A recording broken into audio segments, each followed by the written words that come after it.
7 News Today in New England.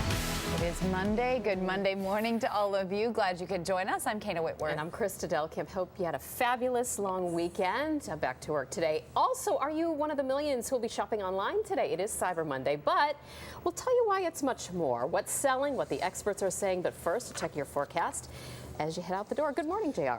JR, thank you. So it's 6:01 here. It's time now for Fast Track Traffic. Let's touch base with Rich Kirkland. And Rich, we've already had a number of issues today. Yeah, we had, and the worst being, Kana, 93 southbound. Now to the New York train tragedy. Investigators hoping that the black box will shed some light on the cause of that deadly derailment. Here you see it being recovered from the wreckage of that train. Also, you can see inside one of the crashed train cars. Look at that. A survivor snapped this shot after it had tipped over on its side. So right now, investigators are looking at speed, or was it perhaps faulty brakes that caused this accident? And the conductor says he hit the brakes, but they failed. Let's go live right now to 7's Brandon Gano. He's in the Bronx with more. And Brandon, have those train cars been uprighted yet? Well, hey, Brandon, I know a lot of people, of course, they're going back to work this Monday morning after this long holiday weekend. Do we know anything about how this will affect the morning commute? It's certainly going to affect the Kana. You know, a lot of people use those trains. MTA saying they are going to shuttle passengers from different parts of the train and to different bus lines to help them find their way to and from work. But they've said, you know, if you can stay home or use some other means of transportation, they would really appreciate that. And we can also say, though, at least for everyone in Boston, that Boston Amtrak will not be affected. We're live in New York. I'm Brandon Gano, 7 News Today in New England. All right, Brandon, thank you. Thank you very much, Brandon. Also now to Worcester, where dozens of drivers are recovering from this massive 70-vehicle pileup. 40 people were injured. 2 of them were injured seriously. Let's go to 7's Byron Burnett. He's live at... Well, Wilmington police are now looking at some surveillance video. They're trying to find a man who robbed a Dunkin' Donuts. It happened inside a gas station around 3:30 on Sunday morning. The man reportedly pointed a gun at the cashier and demanded money. And a Sutton man due in court today. He's accused in the brutal beating death of a 60-year-old woman. Police say they responded to the home where the two lived after they claimed the man called 911. They found the woman beaten to death. The 49-year-old man is now charged with manslaughter and domestic assault and battery. A 14-year-old Danvers High School student will be in court this week to face charges that he murdered his math teacher. Philip Chisholm was indicted earlier this month on rape and armed robbery charges. He is accused of killing 24-year-old Colleen Ritzer.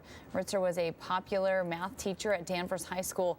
Students have said that she asked Chisholm to stay after class for help the day that she was killed. The White House says the healthcare website is now up and it's running after some improvements. The changes now allow 50,000 people to use healthcare.gov simultaneously, and that was what the goal was when they launched it back in October. However, there's now a wait list for when the site reaches demand, and wait times for pages to load have also improved, they say, dropping from 8 seconds to less than 1. So are you ready to shop? It is the biggest internet shopping day of the year, and it could be the biggest Cyber Monday on record. Retailers are expected to pull in $1.5 billion in sales. That is up 25% from last year. And analysts say that a lot of deals on Cyber Monday are as good or better than Black Friday. Now, you could save up to 50% off on everything from electronics to toys and clothing. Some retailers like Amazon, Target, and Walmart are extending Cyber Monday. They're making it Cyber Week. All new deals all week long. You can even score deals on travel with discounts on hotels, flights, and cruises. Now, this is the kind of shopping that I can handle in my sweats on the couch. I think a lot of people would agree. It's so much better than bracing for the crowds on Black Friday, for sure. All right, 6:10, and speaking of shopping, imagine this, your order being delivered to your doorstep by drone. Could this be the future of shopping? We'll have the details coming up. Also, Hollywood is mourning the loss right now of one of their own. Friends of Paul Walker are reaching out, expressing their loss. And he infected dozens of patients through tainted needles, and today the medical tech finds out how many decades he'll spend behind.